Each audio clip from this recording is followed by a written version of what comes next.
heads, blunt universe, blunt world, what's going on? What's up with the what's up? I'm your host with the most, here to brag, boast, celebrate, toast, and you know we came here to smoke. I'm Tay, Loose Cannon Adams. You now tuned in to the Very Blunt Sports Podcast. If you like this video and you like other videos, please hit that like, subscribe, and share button. And don't forget to leave a couple of comments, your questions, concerns, comments, and opinions about everything that's going on the show right now. We're about to catch all this smoke. Let's see what we're smoking on today. First and foremost, we're going to address the elephant in the room.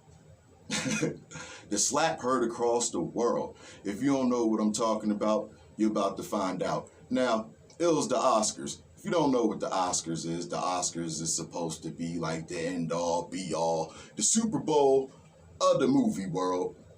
So they say. That's when the best of the best get their flowers, get their roses. But we all know that ain't the case. You know what I'm saying? Some people get snubbed, whether if it's an actor, whether if it's a director, whether if it's somebody doing a music score. Somebody always gets scored. Mainly somebody black. But that ain't what we're here to talk about, how crooked the Oscars is. We're here to talk about the incident between Will Smith and Chris Rock. Now that Joyner Lucas song, I'm feeling like Will definitely got a whole new meaning to it. You know what I'm saying? I done heard all the jokes. What did the five fingers say to the face? Slap, oops upside your head. You know what I'm saying? Why did Mike Larry slap Pookie? All of that shit. How does it tie in to this show? Well, this show is for the culture. Those two played a real big part in the culture. How does it tie into this show? Not just culture-wise, but sports-wise too. Now, Chris Rock had got on stage.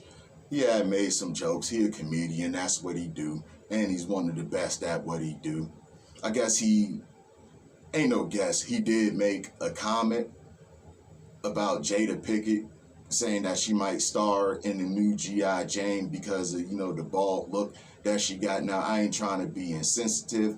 Me personally, I ain't know that she had alopecia. I didn't know that, it was really something that, she had a disease. I didn't know that.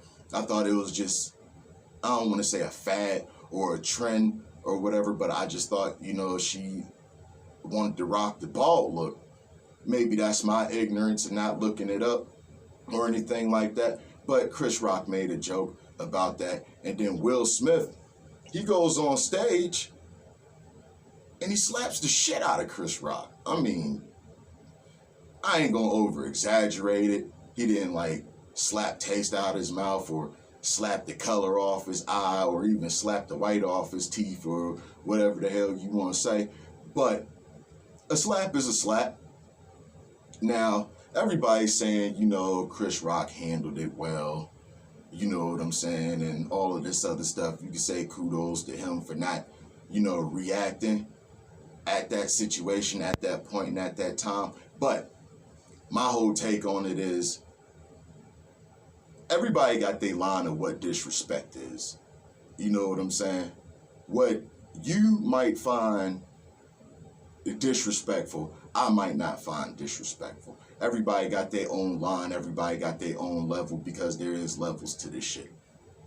And I could only react how I know I would react because I've been put in that situation before. I ain't going, you know what I'm saying? I ain't afraid to admit it. Motherfucker got off on me one time. He had slapped me unexpectedly. I wasn't even expecting it. You know what I'm saying? I got slapped before. But the outcome of it, that was my line of disrespect. My line of disrespect is you putting your hands on me.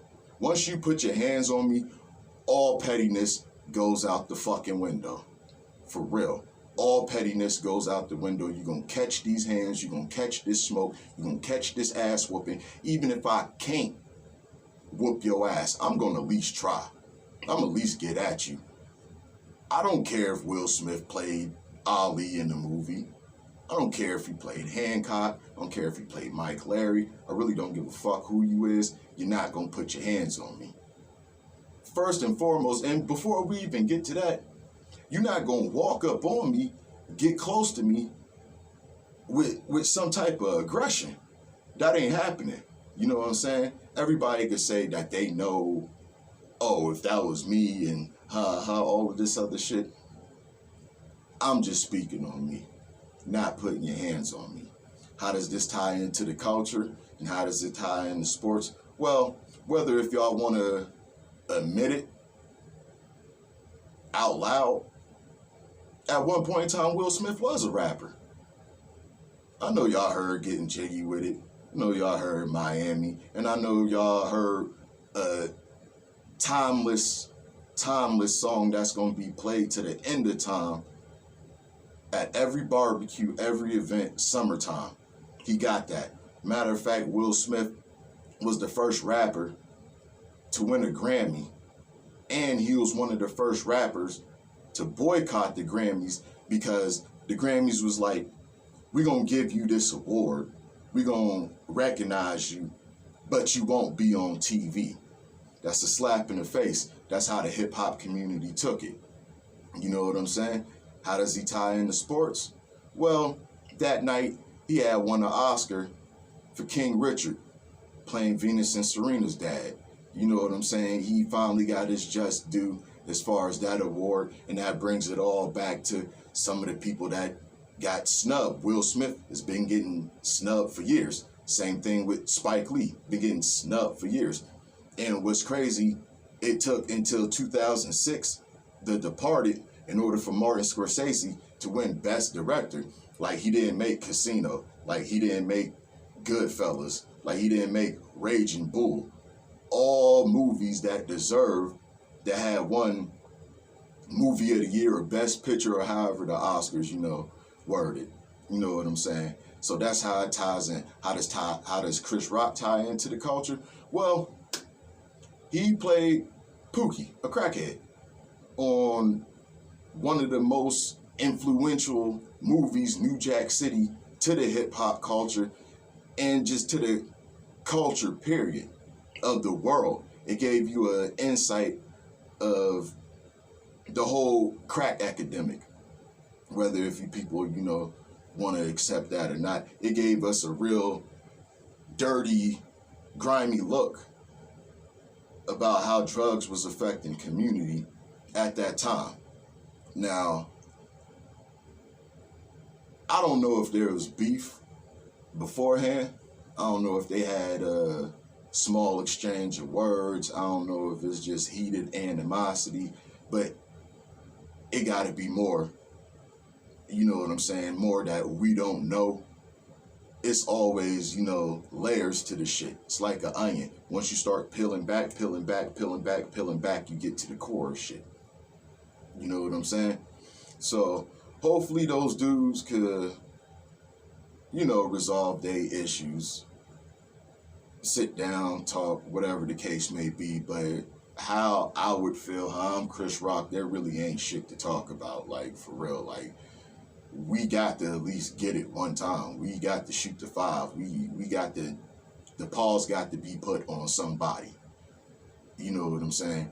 And I heard a lot of people saying, like, why he ain't had that energy for August Alsina. That's a very good question. Very good question. And I don't know it. Only Will knows it. Only Will feels like Will. All right?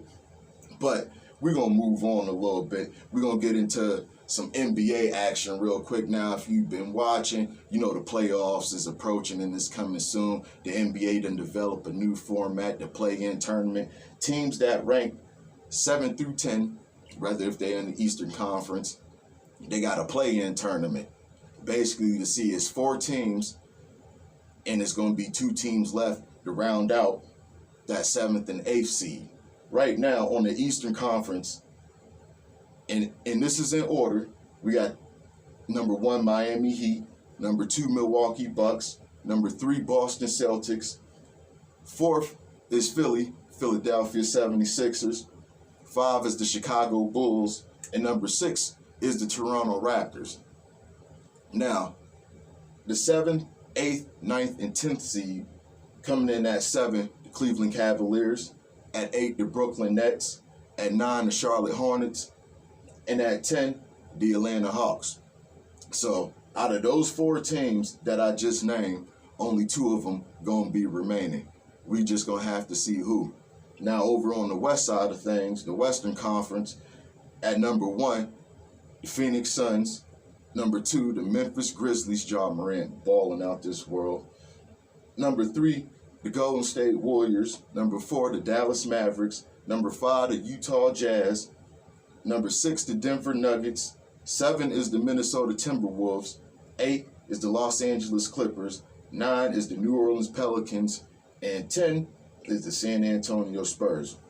Now, y'all probably noticed I didn't name the Lakers. The Lakers are currently in the 11th seed right now. There's still some time left. Hopefully, they can at least make it into a play-in tournament, and hopefully their whole season don't look like a clear, utter disappointment. I don't think it's going to damage LeBron's legacy. I don't think it's going to do any of that. Is it going to leave a little stain? Is it going to leave a little mark? Is people going to use it against him when it comes to the GOAT conversation? Of course there is. Me personally, I ain't going to use it. That man is stamped, sealed, and approved as one of the greats. I can see why people call him, or would, call him the greatest of all time. Me personally, I don't see it, but that don't take away from his skills as a player. And there's been rumors that they're going to move on from Russ. That's Russell Westbrook. Move on from him. Hopefully they move on from a couple of people. Hopefully they get a better, younger core, a team that actually plays like the team. And we just starting to see the side effects of what these super teams is. Like, just because you look good on paper don't mean that, it's going to play out on the court. You got to have chemistry. You got to have camaraderie. You got to have unity. Those things are the things that you need to make and create championship caliber teams.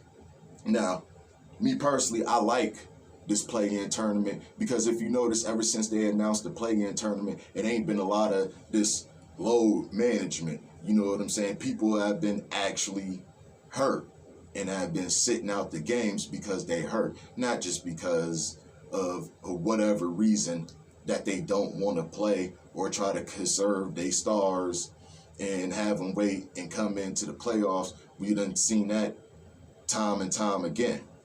You know what I'm saying? Where the star player or players sit out, and then when it comes to the playoffs, they wind up getting bounced out because they ain't got that camaraderie, they ain't got that unity, or even the professionalism. But I like this play-in tournament. It actually makes people work for the regular season, work harder in the regular season, and go harder in the regular season. This is what it's supposed to, this is how it's supposed to be. You play every game, unless it's a personal reason, like a death in the family, sickness, illness, or just a legitimate injury. That's when you're not supposed to play. Not because, you know what I'm saying, you got jet lag, or you ain't get enough sleep, or your baby mama, kept calling you trying to figure out where the fuck the next child support payment gonna come. Nah, none of that shit, homie. This is your job. You do your job. You get paid millions of dollars to do a fucking job. So do it. That's just my opinion about everything, the whole play-in tournament. Comment on it. Let me know how you feel. I want to hear it. Now, I'm going to the NFL. A lot of stuff has been going on. First and foremost, now, if y'all watched past shows that I had, I don't like Roger Goodell. I think he a dumbass. Matter of fact, let me take that back. That's an insult to dumbasses. He got to upgrade to be a dumbass. That's just how I feel. Now, we all know the situation with Desean Watson. He's in Cleveland now, you know what I'm saying?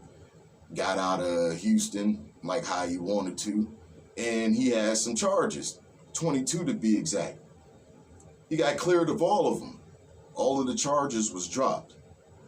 All this man wants to do is go on with his life, put this behind him, and play football. Now, dumbass Roger still might discipline him. I don't get that. Like,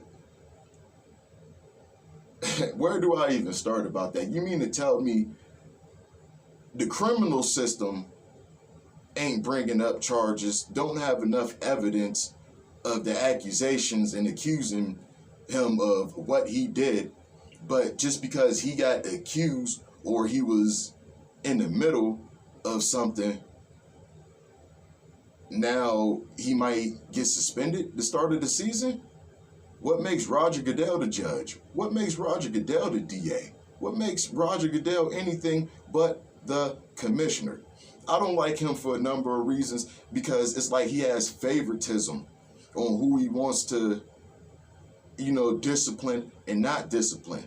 I don't see him giving too much discipline to the owner of the Washington Commanders. And if y'all remember, the owner of the New England Patriots, Robert Kraft, what he was involved in, that shit just got swept under the rug. I mean, swept under the rug, and ain't nobody talking about it. Ain't nobody saying shit else about it.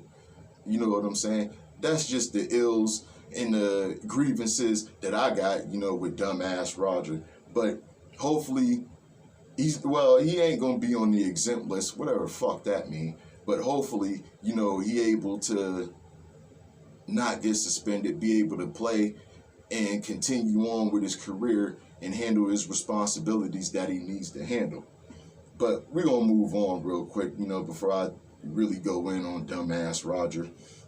Now, Andy Dalton signs with the Saints. They putting Taysom Hill at the tight end. I don't know if him and Jameis Winston going to compete for the job. I don't know if Jameis Winston's still going to be the starting quarterback or whatever the case may be, or they just might throw Andy in for week 1 if Jameis Winston ain't, up to his health. But, hopefully he is. So big ups to Andy Dalton for getting that and still, going on with his career. Now, the Eagles named Jalen Hurts the starting quarterback, which is a real good decision for them. I see them doing good going on in the future. And they bringing back the Kelly Green jerseys, more so associated with Eagles greats like Reggie White and Randall Cunningham. So, that's a good look for them. Jerseys actually kind of fly. I ain't gonna front. Now, the New England Patriots signed safety Jabril Peppers. Good look. The Detroit Lions will host the 2024 NFL Draft.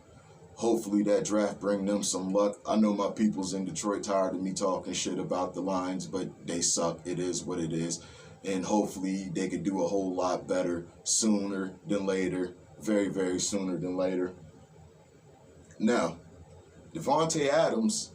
If y'all don't know Devonta Adams, former wide receiver for the Green Bay Packers, has signed with the Las Vegas Raiders. Now, I heard everybody, griping and complaining, like, oh, they dumb for letting him go. Why would they do that? That was their best receiver. Here's the realism of it. The man didn't want to be there no more. They gave him an offer. They even tried to match it. He just flat out didn't want to be there no more. And like the song said, ain't no sense of holding on when the love is gone. So he chucked up the deuces to Green Bay. Big ups to you, Devonta. I call him my imaginary cousin. On to other news now. Tyreek Hill signs with the Miami Dolphins. Now, don't know why he did it at first, but the man came flat out and he was honest about it. He could have made up some fake narrative saying that he don't like Andy Reid, or he don't like Patrick Mahomes, or he don't like Travis Kelce, or there was front office, people fucking with him and he didn't get along with them. No, he called all of those dudes Hall of Famers, and he told y'all why he went to Miami. Strictly for the money. Cream, cash rules everything around me. Dollar bill, y'all. Whatever you want to call it. Paper, cheddar, stacks, chalupa, cheese, cheddar, whatever you want to call it. He's getting that, and he's getting paid. He's getting his money. Big ups to him. I ain't opposed to nobody getting their money. Go ahead, get your bag. Chase that bag. But just know that the Dolphins, they like that. Now, we got some retirement news. Malcolm Jenkins, don't know who Malcolm Jenkins is, in 2009, he was drafted to the Eagles out of Ohio State. Played 13 years in the NFL. This is a statement from him. He said, "I've been playing football since I was 7 years old, and I accomplished so much in that time. When I set out to have my career, I wanted to change the game or at least have an impact." And he definitely did have an impact. Go through and name just some of his accomplishments. Now, before we get to his field accomplishments, we'll talk about his off-field accomplishments. Now, Malcolm Jenkins helped create the Players Coalition to fight for racial and social equality and served on the NFL Players Association Executive Committee Board. He also has co-founded several businesses, including Listen Up Media. He launched Broad Street Ventures, which is a $10 million investment vehicle funded by Black and brown investors. Shout outs to my Latinos, including a group of NFL players. Now, he is also a two-time Super Bowl winner with the New Orleans Saints and the Philadelphia Eagles. He's a three-time Walter Payton Man of the Year award and a three-time Pro Bowler. So definitely big ups and shout outs to Malcolm Jenkins. You know, definitely had a very good career, and just basically look forward to him to keep doing, you know, the activist and the social work that he has been doing. Continue to fight the good fight for equality for Black and brown people. And you definitely deserve your flowers. You deserve your solution. You deserve your salute. And you're getting that over here at the Very Blunt Sports Podcast. So keep on keeping on. And last but not least, Baltimore Ravens gave their coach, John Harbaugh, a 3-year extension, basically locking him in until 2025. Got hired in 2008 and is the third longest tenured coach in the NFL, I believe, behind Bill Belichick and Mike Tomlin. Now the Ravens are 137-88 with 9 postseason berths and a Super Bowl win. Matter of fact, the win that he did get was against the San Francisco 49ers. And on the other side at that time, the coach was his brother Jim. Jim is now in Michigan, you know, doing good things for them. You know what I'm saying? So what do y'all think about that? Matter of fact, what are y'all looking forward to, you know, as far as the Final Four? We got Duke and North Carolina squaring off. Battle of Tobacco Road. Battle of the Carolinas. Who gonna come out of that? You know what I'm saying? Since Coach K has been a coach for Duke, Duke's record against North Carolina is 50-49. It's still pretty close, you know what I'm saying? But this is the first time in a long time that both teams met each other in the Final Four, and they're going to go at it. So that's definitely a good game, definitely a good rivalry game, one of the most top-notch rivalries in sports. And I'm really excited to watch that game. I'm really excited to see how they play, real excited, you know, to see how everything going to come about. Go Duke. You know what I'm saying? So with all of that being said, what y'all think? What's y'all comments? What's y'all questions? What's y'all concerns? Like I said, if y'all like this video and you like any other video, please subscribe, like, and share to the Very Blunt Sports Podcast YouTube page. Also the Newbie and Blaze YouTube page. Got a lot of good music coming out soon and very soon. Just, you know, working out everything. Everything's getting done. Slow process, but I'd rather take the slow process instead of no process. I'm still building. I'm still growing. I'm still, you know, learning new things about, you know, this whole industry as a whole and how to maneuver around it and how to go about. Love my city. I'm from Erie, 814 PA. Stand up. And if anybody, you know, want to come on, want to get booked, or at least want to book me, just shout me out. Just, you know, give me the head nod, hit my inbox, let me know what's up. And with that being said, thank me, and you're welcome. Just a little, you know, cocky thing I said I was going to start saying. I told somebody that I would say that on the show. But as for right now, The smoke is clear. The session is over. The blunt is out. Love yours. And always be respectful. Show love, show camaraderie, show discipline in everything that you do. Like I said, and with that being said, the smoke is clear, the blunt is out, the session is over, and I'm gone. I don't need a fucking cosigner to post rhymes for controversy. I'm calculated, your validation does not concern me. You created a character you can market, but I'm sharp enough to sharpen my view whenever you charge him. I can